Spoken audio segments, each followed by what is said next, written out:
ও বলছে যে সুযোগ পায় নাই, শুধু আমারটাই প্রথম। সকাল থেকে ওরকম আর সুযোগ পাই নাই। ভাই সুযোগ কি আরেকটা দেওয়া যাবে? আমাকে মাফ করে দেন আপনি। ও আমি লাইভে কথা বলছিলাম, তো ও অলরেডি মানিব্যাগটা বের করে ফেলছে। আপনি পরিচয়টা দিয়ে শুরু করেন ভাই। আপনাকে দেখাই কিভাবে মানিব্যাগটা ছিল। ও এইখান পর্যন্ত বের করে ফেলছে।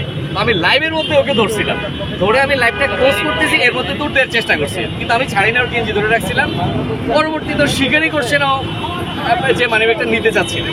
ওখানে ধরার পরে সঙ্গে ধরার পরে স্বীকার করছে, বলছে যে ওর ভুল হয়ে গেছে।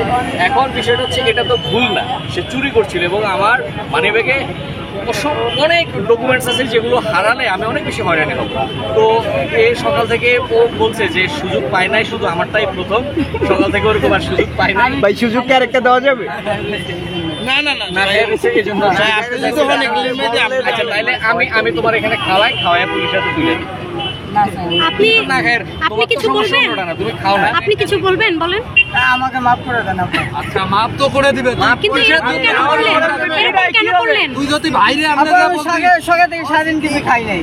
তুই যদি বাইরে বলতে যা ভাই আমার 50 টাকা দাম খিদা লাগছে, ভাই তো দিল হয় তোমারে। তুমি তো চাইতে পারো মানুষের কাছে যে ভাই আমার খিদা লাগছে, আমাকে কিছু খাবার কিনে দেন, অথবা এটা না করে তুমি কেন মানুষের মানিব্যাগে তো অনেক বেশি টাকা থাকতে পারে, ওইটা দিতে শুধু খাবার না, তুমি নেশাও করতে পারো।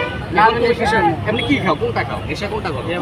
আমার চেহারা দেখলে তো বুঝা যায় তুমি নেশা করো। নেশা করো, তোমার বাড়ি কোন জায়গায়? খাই না। তোমার বাড়ি তো আরো কারো চুরি টুরি করতে না, ও বলছে সকাল থেকে সুযোগ পায় না, এরকম সুযোগ পায় না, শুধু আমারটাই পাইছে। তাও ও টার্গেট। সবচেয়ে বড় বিষয় হচ্ছে আমরা সাংবাদিকরা যারা আছি তারা অনেক সময় লাইভে থাকলে আমাদের মনোযোগ থাকে শুধু লাইভের দিকে। এই ক্ষেত্রে আমাদের পকেটে কি থাকে আমরা ওইটা বুঝতে পারি না। হ্যাঁ, অসংখ্য ঘটনা ঘটতেছে, আমরা দেখছি যে মোবাইল চুরি হয়, মানিব্যাগ চুরি হয়। বিশেষ করে সাংবাদিকরা যখন লাইভে থাকে তখন এদের মতো চোরগুলো পিছন দিয়ে এসে মানিব্যাগ মোবাইল এগুলো চুরি করে নিয়ে যায়।